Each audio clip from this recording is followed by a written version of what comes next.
আসসালামু আলাইকুম রহমতুল্লাহি ওয়া বারাকাতুহু। আজকে আমরা খুবই গুরুত্বপূর্ণ একটি কোশ্চেন দেখব তাপগতিবিদ্যার। কোশ্চেনটা হচ্ছে সংযুক্ত ফলকের মধ্যে তাপ পরিবহনের ক্ষেত্রে তাপ প্রবাহের হার নির্ণয় করতে বলতে পারে। তারপর তুল্য পরিবাহত অঙ্ক কে আর তাপ প্রবাহের হার হচ্ছে দিয়া কিউ/টি। মনে রাখবেন, হার কি সময় দ্বারা ভাগ করলে হার বের হয়ে যায়। তারপর থিটা নির্ণয়ের রাশিমালা। থিটাটা কি? সংযুক্ত ফলক, দুইটা ফলক কি করবে? সংযুক্ত হবে। সংযুক্ত হওয়ার সময় যে মাঝখানে যে তাপমাত্রা, এটা এই থিটা নির্ণয়ের রাশিমালা। ওকে, বুঝলাম, প্রশ্ন বুঝলাম। তাহলে আমরা সলভে চলে যাই।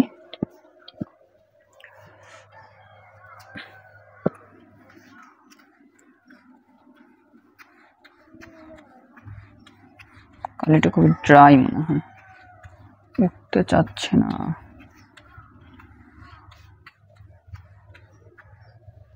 ওকে, এখন দেখেন প্রথম থেকে আসি। প্রথমে কি বলছে? যে ধরি সমতল পৃষ্ঠযুক্ত দুটি সংযুক্ত ফলক বি ও সি পরস্পরের সংস্পর্শে রাখা আছে। এখানে কি দেখেন, এই সমতল পৃষ্ঠযুক্ত দুটি সংযুক্ত ফলক। দেখেন এই একটা বি একটা ফলক আর সি একটা ফলক কি আছে? পরস্পর সংস্পর্শে আছে। তারপর বি ফলকের পুরুত্ব এবং তাপ পরিবাহতাঙ্ক। আচ্ছা, এখানে বি ফলকের পুরুত্ব হচ্ছে x1, এখানে x1 হবে, এবং তাপ পরিবহন গুণাঙ্ক k1। মানে এই বি ফলকের পুরুত্ব হচ্ছে এই x1 এবং তাপ পরিবহন গুণাঙ্ক k1 এখানে মিডলে দেওয়া হয়েছে।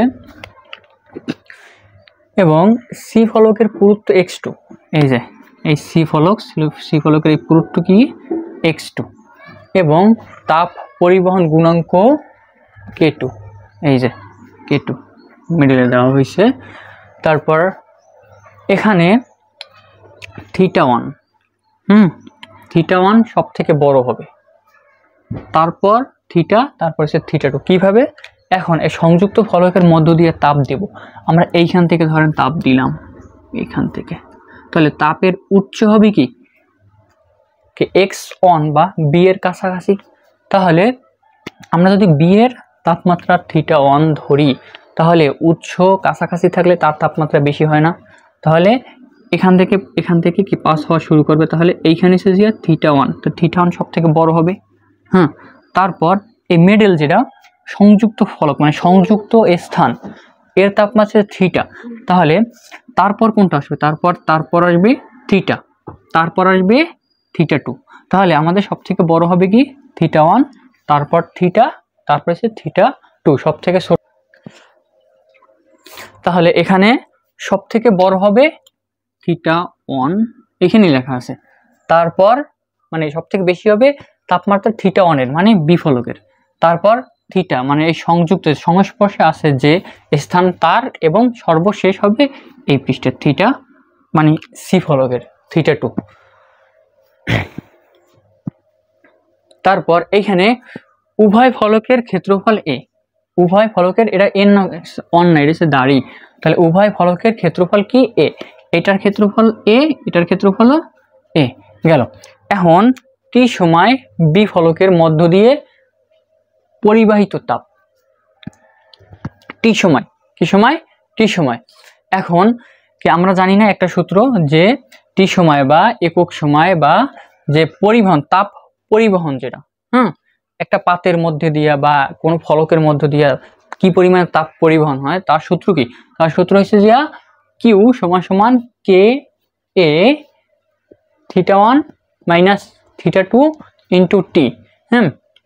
সেক্ষেত্রে মানে কি, এটা হচ্ছে কিউ লিখি সমান K A theta one minus theta two into T by পুরুত্ব। পুরুত্ব এক্স ধরা যায়, ওয়াই ধরা যায়, যা ধরেন, হ্যাঁ পুরুত্ব। ওকে গেল। তাহলে এখানে দেখেন এখানে কি আসলো, এখানে এই সূত্র অনুসারে এই যে তাপের পরিবহন, তাহলে এই সূত্র অনুসারে এখানে আসছে। তাহলে এইখান থেকে এই যে আমাদের বি ফলকে কি পরিমাণ তাপ পরিবাহিত হবে, বি ফলক দিয়ে পরিবাহিত হবে, তার সূত্র কি হবে, তার সূত্রের ক্ষেত্রে হবে কি, তাহলে Q1 বি ফলকের তাপ ছিল কি Q1 ছিল না, Q1 ধরা হয়েছে, তাহলে Q1 সমান সমান এক্ষেত্রে কে, এখানে কে ছিল, এখানে K1, তারপর উভয় ফলকের ক্ষেত্রফল কিন্তু এ ধরছিলাম, A1 A2 না এ ধরছিলাম, তাহলে A1, তারপর দেখেন এইখানে একটা, এখানে θ1 বড় হবে θ2 এর ক্ষেত্রে। এখন এইখানে কি করতে হবে, আমাদের বড় তাপমাত্রা থেকে ছোট তাপমাত্রা আমরা বিয়োগ দেব। তাহলে এইখানে ক্ষেত্রে দেখেন এইখানে তাপমাত্রা বড় কোনটা, থিটা এবং থিটার ক্ষেত্রে কি, থিটা এবং θ1 এবং থিটার ক্ষেত্রে তাপমাত্রা বড় হবে θ1, সেজন্য কি হয়েছে θ1 মাইনাস থিটা, এই যে এখানে এইটা হচ্ছে θ1 minus theta into T by x1, x1 কে এখানে এক্সটা পুরুত্ব ছিল আর এখানে x1 হচ্ছে যে বি এর পুরুত্ব। ওকে বুঝলাম। তাহলে অনুরূপভাবে টি সময় সি ফলকের মধ্য দিয়ে পরিবাহিত তাপ Q2, পরিবাহিত তাপ Q2, এক্ষেত্রে কি হবে K2A ইন্টু এইখানে দেখেন থিটা মাইনাস θ2, কিভাবে, এক্ষেত্রে কিন্তু আমাদের থিটা সংস্পর্শের যে তাপ আছে, দুইটা সংস্পর্শ স্থানের যে তাপটা সেটা হচ্ছে থিটা, সেটা বড় হবে, আগেই বলছি সেটা বেশি হবে, কিভাবে, এখানে কারণ কি, এটা হচ্ছে উৎস থেকে কাছে এটা, তার জন্য, তাহলে তাপমাত্রা বেশি হওয়ার কারণে তারপর থিটা মাইনাস θ2 আসবে এখানে, তারপর আসবে এই θ2 ইন্টু টি, আর x2 হচ্ছে যে সি ফলকের পুরুত্ব, x2 হচ্ছে যে সি ফলকের পুরুত্ব। ওকে এই পর্যন্ত বুঝছি, এই পর্যন্ত বুঝলে আমরা পরবর্তীতে যাইতে পারি।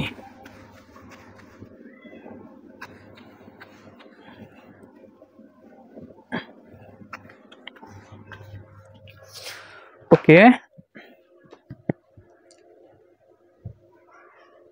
এখন দেখেন, এখন তাপ কিন্তু স্থিতি অবস্থায় যায়, তাপমাত্রা না, তাপ স্থিতি অবস্থায় কিভাবে, এই ফলক থেকে যে পরিমাণ তাপ প্রবাহিত হবে এই ফলক থেকে, মানে এই সংযুক্ত স্থান থেকেও সেই পরিমাণ তাপ প্রবাহিত হবে, আবার এখানেও সেই পরিমাণ তাপ পাস হবে, কিন্তু তাপমাত্রা না, তাপমাত্রা বেশি কম হয় কিন্তু তাপ এক সময় যে স্থিতি অবস্থায় পৌঁছায়। এখন তো আমরা সেইটা লিখবো যে স্থিতি অবস্থায়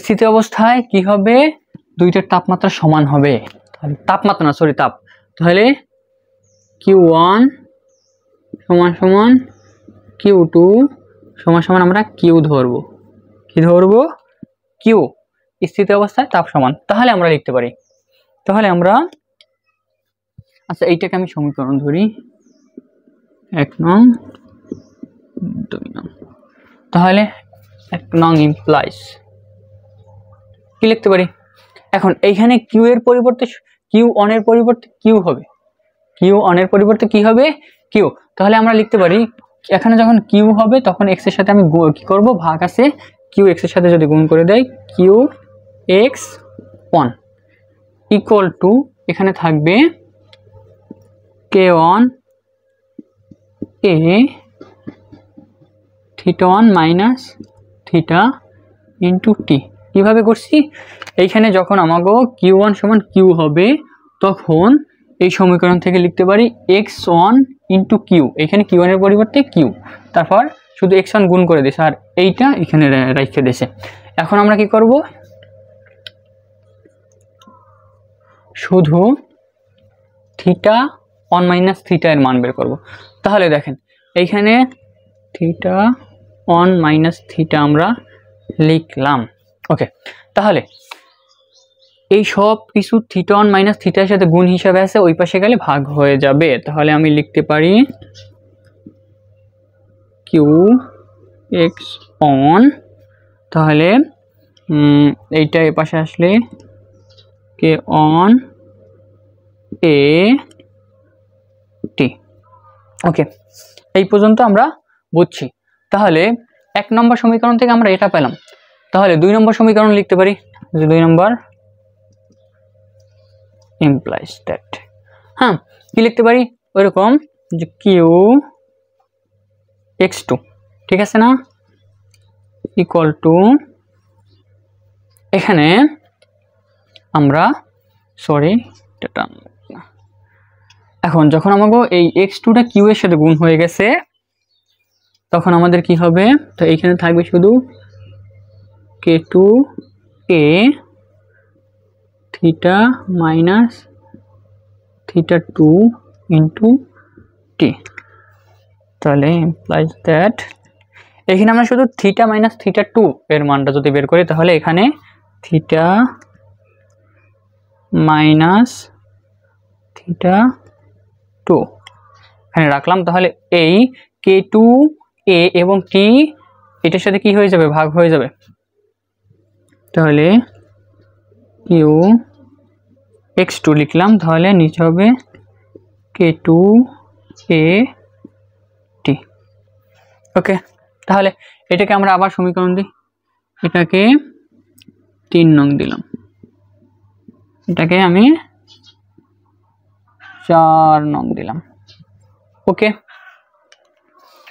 এই পর্যন্ত যদি আমরা বুঝি তাহলে আমরা পরবর্তীতে যাইতে পারি। এখন আমি কি করব, এখন আমরা দেখেন, এখন আমরা এইটা 3 নম্বর এবং 4 নম্বর যোগ করব। কি করব, 3 4 যোগ করে পাই।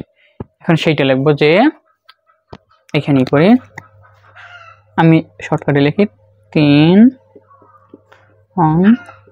প্লাস 4 ইকুয়াল টু, যোগ করে কি পাবো দেখেন, আমি শর্টকাটে করি। এখানে আছে কি থিটা, দেখেন আমি যখন এখানে প্লাস করি তাহলে কি হবে, এখানে আমার দেখেন এখানে আছে থিটা প্লাস আর এইটা আছে থিটা মাইনাস, দুইটা কি ভেনিশ হয়ে যাবে, ভেনিশ হবে। তাহলে আমাদের থাকবে কি, তাহলে এই থিটা অন আমাদের থাকবে থিটা 1 মাইনাস থিটা 2। আশা করি বুঝছেন কিভাবে আসলো। এখানে দেখেন আমি যখন theta 1 minus theta plus theta minus theta 2 কিভাবে আসলো আমি দেখাই দিই আর একটু। থিটা 1 মাইনাস থিটা লিখলাম, তারপর প্লাস এটা লিখবো থিটা মাইনাস থিটা 2। ওকে, তখন কি এইটা মাইনাস এইটা প্লাস, তাই এখানে থাকবে কি থিটা 1 মাইনাস থিটা 2। আশা করি বুঝছেন, আশা করি এরকম আসছে। আমি ডিরেক্ট করে দিছি,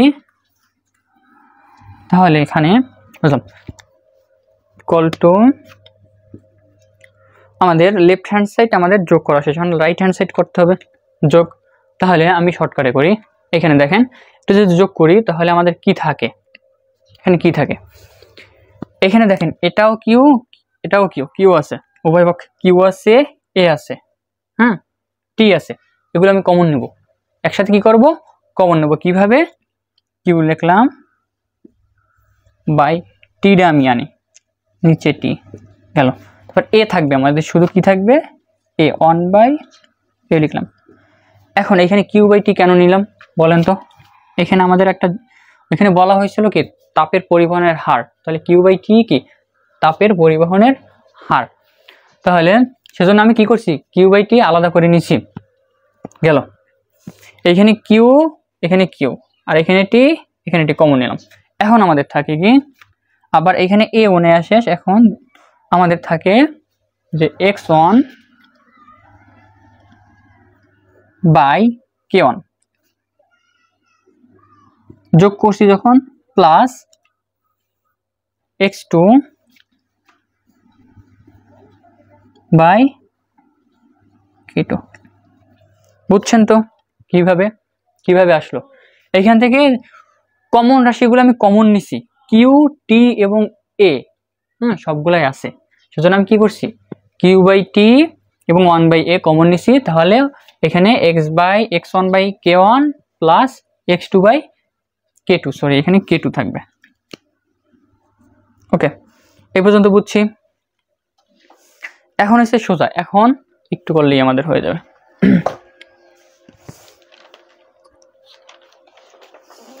এখন দেখেন, এখন আমাদের তাপ পরিবহনের হার কিউটি এর যদি মানটা বের করি, কিউ/টি। আচ্ছা, ডস্টারটা কই, যোগ করার পর এইটা পাইলাম। এখন এটা মুছে দিই।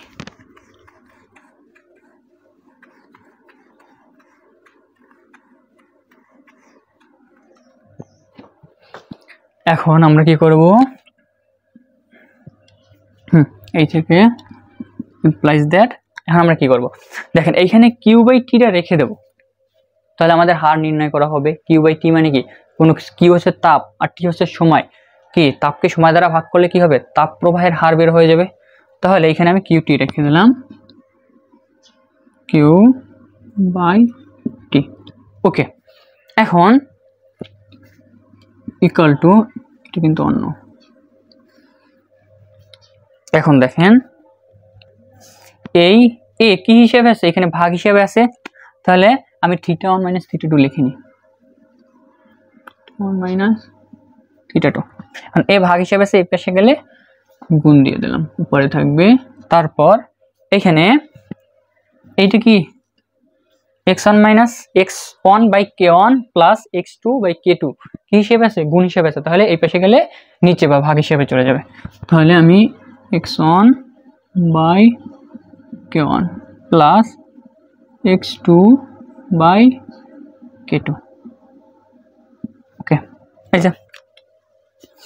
এই পর্যন্ত বুঝলে তারপর আমরা কি করব, তারপর দেখেন, এখন আমি যদি, এখন একটু লেখা আছে, এখানে লিখতে হবে যে সংযুক্ত ফলকের পরিবর্তে যদি আমি একটি ফলক চিন্তা করি, হ্যাঁ, এখানে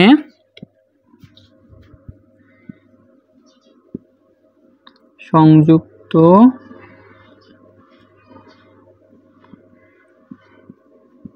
ফলকের পরিবর্তে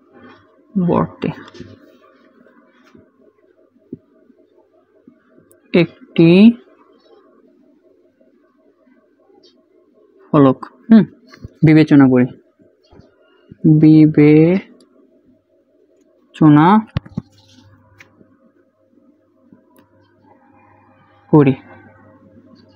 যার পুরুত্ব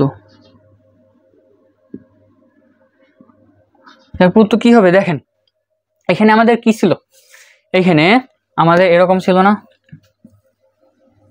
এরকম দুইটা ফলক, এখানে ছিল x1 আর এইটা ছিল x2, তাই না? x1 এবং x2 তো পুরুত্ব বোঝায়, তার পুরুত্ব আমি কি করব, একসাথে আমি x1 প্লাস x2 ধরবো, তো যার পুরুত্ব কি x1 প্লাস x2। এবং এখানে তাপ দুইটার ক্ষেত্রে আমি কি ধরছিলাম, তাপ পরিবহন গুণাঙ্ক k1 এবং k2, সেই দুইটার পরিবর্তে আমি শুধু k ধরবো, এইটার ছিল কি k1 আর এইটার ছিল k2। তাহলে এখানে আমি পুরুত্ব x1 প্লাস x2 এবং তাপ পরিবহন গুণাঙ্ক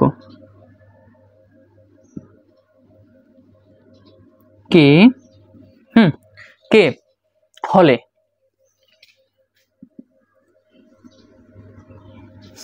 আমি কি করলাম, সংযুক্ত ফলককে একটা ফলকে কি করলাম, কনভার্ট করে নিলাম। তাহলে দেখেন, তাহলে আমাদের এখানে কি হবে, তাহলে আমাদের লিখতে পারি যে তাপের পরিবহনের হার Q/T ইকুয়াল টু, উপরটা থাকবে θ1 - θ2 ইন্টু A। এখন আমরা দেখেন এইখানে কি হবে, এইখানে আমাদের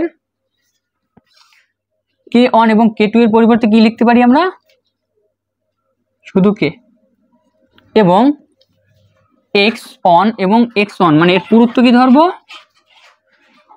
x1 প্লাস x2। এটা আমি একবারে করে দিচ্ছি। এইখানে দেখেন, এইখানে এটাও k বসবে, এটাও k বসবে, তাই না? k বসার পরে আমরা লসাগু কষাগু করার পর এইটা আসে, অথবা ওটাও যদি না বুঝেন তাহলে আপনারা কি করবেন, এইখানে আমরা কি ধরছি, পুরুত্ব কি, এখানে কি পুরুত্বকে আমরা তো গুণাঙ্ক দ্বারা ভাগ করছি, তাহলে এখানে কি পুরুত্ব কি গুণাঙ্ক দ্বারা ভাগ করা হয়েছে। তাহলে আমাদের এটাই কি, এটাই আমাদের কি তাপের পরিবহনের হার, তাপের পরিবহনের হার যেটা প্রথম নির্ণয় করতে বলছিল। তারপর আমাদের নির্ণয় করতে হবে কে এর মান, এই যে কে এর মানটা নির্ণয় করতে হবে, কে এর মানটা নির্ণয় করতে হবে। এখন আমাদের 1 নম্বর প্রমাণ করা শেষ।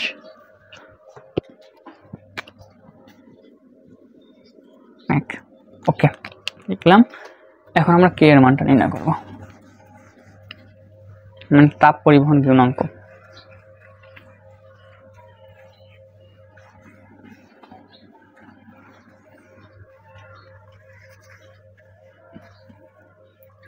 আচ্ছা, তাপের পরিবহন গুণাঙ্ক কি ছিল? এখন দেখেন আমরা x1/k1 প্লাস x2/k2 এর পরিবর্তে কি লিখছি, x1 প্লাস x2/k। তাহলে এটুকের পরিবর্তে আমরা এটুক পাইছি, তাহলে এই দুইটা কি পরস্পর সমান, এই দুটো কি পরস্পর সমান, সেইটা লিখব। এখন আমরা লিখতে পারি, কি লিখতে পারি আমরা, যে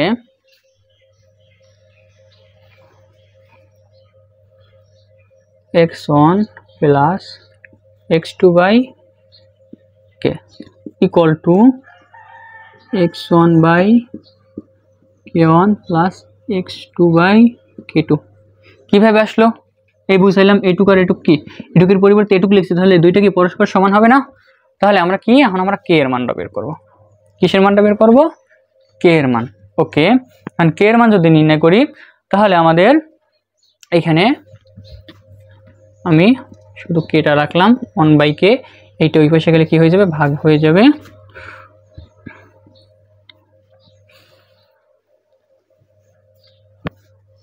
x1/k1 প্লাস x2/k2, তাহলে এইটা কি আসবে, x1 প্লাস x2। বুঝছেন আমি কি করছি, x1 প্লাস x2 এই পাশে নিয়ে আসছি, উপরে ছিল নিচে চলে আসছে। এখন আমাদের, এখন দেখেন আমাদের শুধু 1/k এর মান বের হয়েছে, এখন আমাদের কে এর মান লাগবে, তাই না? আমাদের এখন লাগবে কি, কে এর মান। এখন কে এর মান বের করতে হলে কি করতে হবে আমাদের, এখানে কি করব, উল্টাই দেবো রাশিটাকে। তাহলে আমাদের কে উপরে আনলাম, তাহলে কি হবে, রাশিটা উল্টাই যাবে না? তাহলে x1 প্লাস x2 বাই, দেখেন এইটা নিচে ছিল, এইটা উপরে আসবে, আবার এইটা উপরে ছিল, এইটা নিচে চলে আসবে। তাহলে আমাদের কি আসবে, x1/k1 প্লাস x2/k2। তাহলে আমাদের কি পরিবহন গুণাঙ্ক শেষ, আমাদের 2 নম্বর প্রমাণ করা শেষ, তাপের পরিবহন, তাই না? পরিবহন গুণাঙ্ক শেষ। এখন আমাদের নির্ণয় করতে হবে কি, এখন আমাদের নির্ণয় করতে হবে থিটা, মানে কি এই সংযুক্ত ফলকের ক্ষেত্রে মিডলে যেটা ছিল, এরকম তো ছিল ফলকটা, তাহলে এইটা ছিল θ1, এটা ছিল θ2, আর এইখানে ছিল থিটা, না সংযোগের স্থলের তাপমাত্রা। এই থিটা নির্ণয় করব আমরা পরবর্তী ভিডিওতে। পরবর্তী ভিডিওতে আমরা থিটা নির্ণয় করব। সাধারণত থিটা একটু কম আসে, বেশিরভাগই আসে এটা, এটাই বেশিরভাগ রিপিট হয় খ বিভাগে। কোনটা, যে তাপের পরিবহনের হার, তাপ পরিবহনের হার, তারপর এটাও আসে। ওকে, সবাই ভালো থাকেন।